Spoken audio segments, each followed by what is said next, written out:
안녕하세요. 하루 필수 말씀 충전하 필큐티 조종환입니다. 오늘 함께 나눌 하나님 말씀은 데살로니가 전서 4장 1절에서 12절까지 말씀입니다. 그러므로 형제자매 여러분, 끝으로 우리는 주 예수 안에서 여러분에게 부탁하며 권면합니다. 여러분은 어떻게 살아야 하며 어떻게 하나님을 기쁘게 해드려야 할 것인지를 우리에게서 배운 대로 하고 있으니 더욱 그렇게 하십시오 라고 이야기합니다. 데살로니가 사람들은 잘하고 있습니다. 그런데 사도 바울의 권면은 지금 잘하고 있는 데에서 만족하지 말고 더욱 그렇게 하라 라고 이야기합니다.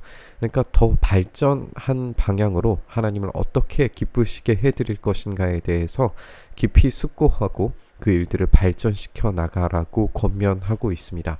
이제 이 이야기를 두 가지의 측면, 이제 다음의 본문으로 확장을 시켜보면 우리가 세 가지를 함께 살펴보게 될 텐데, 첫 번째는 이제 성적인 것에 대한 것이고, 두 번째는 일에 대한 것이고, 세 번째는 죽음과 부활에 대한 이야기가 될 겁니다. 성적인 것과 일에 대한 것, 이 부활에 대한 것은 어떤 피상적인 일이라거나 아니면은 우리가 거부해야 될 이야기들이 아니라, 우리가 회피해야 할 이야기가 아니라 실제 지금 우리 삶 곁에 있는 이야기라는 것을 우리가 주목해 보면서 사도 바울의 이야기를 읽어야 할 것 같습니다. 우리가 주 예수의 이름으로 무슨 지시를 여러분에게 내렸는지를 여러분은 알고 있습니다. 하나님의 뜻은 여러분이 성결하게 되는 것입니다.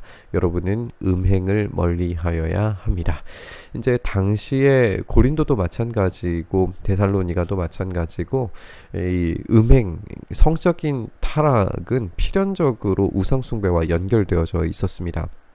그렇기 때문에 이 음행에 관련한 일들이 이 도시 전반의 주요한 산업이었고, 이런 신전 창기들과의 어떤 성적인 타락들이 매우 일반화되어져 있었다라는 그런 고대의 기록들을 우리가 종종 찾아볼 수 있게 됩니다.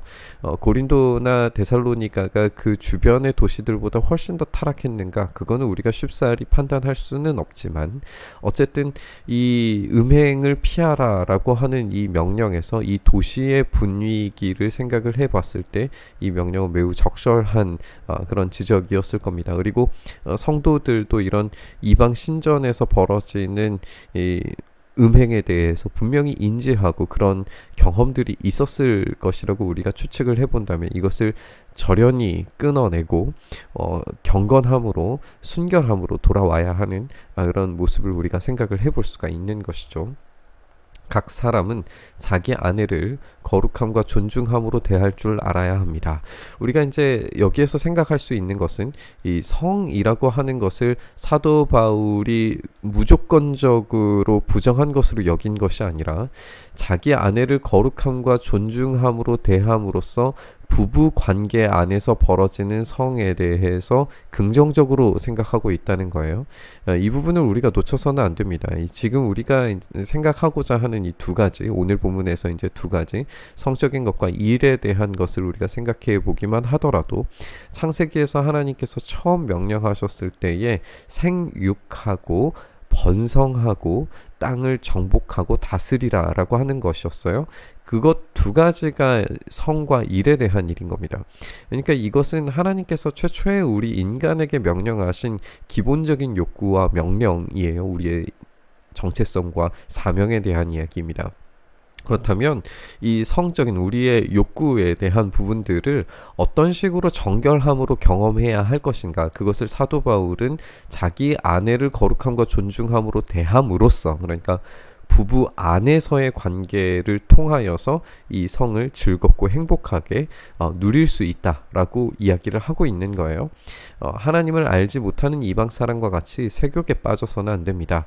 또 이런 일에 탈선을 하거나, 이 탈선이라고 하는 것은 이제 부부 관계 외적인 성적인 관계들을 이야기하는 것이죠.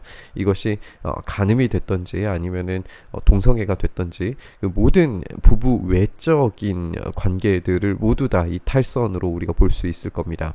자기 교우를 해야 하거나 하지 말아야 합니다. 여기에서도 우리가 생각을 해볼 수 있는 것은 뭐냐면 고대의 성이라고 하는 것은 필연적으로 힘의 논리가 빠질 수 없다라는 걸 우리가 명심해야 됩니다. 고린도 전서에서도 이 부분이 분명하게 나와서 그 부분들을 우리가 나눴었지만 성에 대한 것은 당시의 사람들은 분명한 권력이었습니다.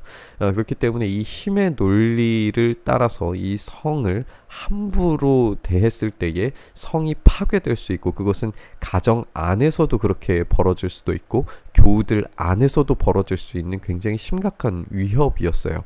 우리가 여러분에게 전에도 말하고 경고한 대로 주님께서 이런 모든 일을 징벌하는 분이시기 때문에 이 성을 거룩하고 정결하게 사용하라고 그렇게 명령하고 있습니다. 하나님께서 우리를 불러주신 것은 더러움에 빠져 살게 하시려는 것이 아니라 거룩함에 이르게 하시려는 것입니다. 그렇기 때문에 이 거룩함 안에서 이 가정 안에서의 아름다운 성을 만들어 가도록 사도 바울은 이야기하고 있습니다. 그러므로 이 경고를 저버리는 사람은 사람을 저버리는 것이 아니라 여러분에게 성령을 주시는 하나님을 저버리는 것입니다 라고 이렇게 이야기합니다. 우리가 기본적으로 하나님께서 만들어주신 이 성에 대한 것, 그리고 사도 바울이 가정 안에서 경험하게 되는 이 즐거움과 행복에 대한 것을 비유적으로 이야기했을 때 예수님과 교회의 관계를 유비적으로 사용했다는 것을 우리가 명심해야 됩니다. 남편과 아내에는 예수님께서 교회를 사랑하시듯이 자기 목숨을 버려 사랑하신 그 예수님의 사랑처럼 남편은 아내를 사랑해야 하고, 교회가 예수님을 위하여서 모든 것을 다 바쳐 헌신하는 것처럼 아내는 남편을 섬기는 삶을 살아야 된다. 그리고 이 전적인 양쪽 모두의 헌신을 통하여서, 그 사랑을 통하여서 그런 인격적인 관계와 깊은 사랑과 성적인 아름다움과 쾌락을 통해서 가정이 건강하게 번성하고 세워졌을 때에 하나님 나라가 그 가정으로부터 시작되고 하나님 나라가 그 가정을 통하여서 사랑이 확장되어지는, 우리가 어제 함께 나눈 것처럼 그 원리를 실제적으로 구현하고 경험할 수 있다는 거죠. 이것을 이제 사도 바울이 경건함으로, 정결함으로, 거룩함으로 누리라고 이야기하는 것을 우리가 보게 됩니다. 교우들에 대한 사랑을 두고서는 여러분에게 더 쓸 필요가 없겠습니다. 여러분이 직접 하나님께로부터 서로 사랑하라고 하시는 가르침을 받아서 온 마케도냐에 있는 모든 형제자매에게 그것을 실행하고 있기 때문입니다. 형제자매 여러분, 우리는 여러분이 더욱더 그렇게 하기를 권면합니다. 또다시 이제 반복되는 것은 더욱더 그렇게 하기를입니다. 사랑의 실천을 잘 하고 있습니다. 그것을 더욱 더 잘해야 됩니다. 데살로니가 교회가 지금 잘하고 있는 것에서 멈추는 것이 아니라 더 잘할 수 있도록 해야 된다는 거죠. 그리고 우리가 여러분에게 명령한 대로 조용하게 살기를 힘쓰고 자기 일에 전념하고 자기 손으로 일을 하십시오라고 이야기를 하고 있습니다. 이게 이제 무슨 이야기인지 우리가 쉽게 와닿지 않을 수가 있는데, 우리가 당시의 상황을 조금 더 생각을 해보면 두 가지의 측면을 생각을 해볼 수 있는데요. 하나는 이제 당시에 예수님께서 곧 오신다는 가르침에 심취해서 오로지 가르치고 선포하는 일에만 전념하는 사람들이 생겼을 거예요. 그랬을 때에 그들은 일을 내팽겨치고 오로지 선포하고 가르치는 일에만 전념하겠다라고 하면서 앞에서 굉장히 시끄럽게 이야기하는 사람들이 있었을 겁니다. 물론 그것이 나쁜 일은 아니었겠지만 오늘 사도 바울이 이야기하는 것은 무엇이냐면 그것이 또 다른 누군가에게 신세지는 일이 될 수 있다라고 하는 거예요. 우리가 이제 이 뒷부분에도 여러분은 바깥 사람을 대하여서 품위 있게 살아가고 아무에게도 신세를 지는 일이 없도록 해야 할 것입니다 라고 하는 이 이야기가 앞에서 이렇게 전적인 사역에만 집중하다 보면 누군가는 그 일을 책임져 줄 수 있는 고된 노동을 해야 하는 사람들이 생긴다는 거죠. 그렇기 때문에 사도 바울도 자기가 스스로 돈을 벌어서 사역을 있다라고 하는 것을 강조했던 것을 여기에서도 연결지어서 생각을 해볼 수 있습니다. 이렇게 조용히 살기를 힘쓰고 자기 일에 전념을 하고 자기 손으로 일을 함으로써 하나님께서 맡겨주신 그 일의 가치, 이 노동의 가치를 저급한 것으로 취급하지 말라라고 하는 가르침을 우리가 읽어볼 수가 있습니다. 당시에 이제 그리스 철학자들도 마찬가지고 이제 종말론적인 시각만을 가지고 있는 사람들에게는 육체적인 일들이 저급한 일처럼 다루어졌을 수 있어요. 그런데 사도 바울은 그런 것이 아니라 우리 주님이 다시 오실 때까지 게으르지 말고 계속해서 주어지고 맡겨진 일에 조용히 전념하고 손으로 일한 바 되어서 하나님께서 맡기신 일들을 더 분명하고 더욱 더 잘할 수 있도록 하라라고 하는 명령임을 우리가 기억을 해봤으면 좋겠습니다. 우리도 이 양극단에 치우칠 때가 얼마나 많은지 모르겠습니다. 한쪽으로는 방종에 빠질 때가 많고 또 한쪽으로는 너무나 영적인 에너지에 치우쳐서 진짜 우리의 삶에서 책임져야 하는 우리의 삶의 모양들을 잃어버릴 때가 많습니다. 사도 바울은 여기에서 균형을 잡고 오히려 더욱 더 잘하라고 그렇게 권면하고 있습니다.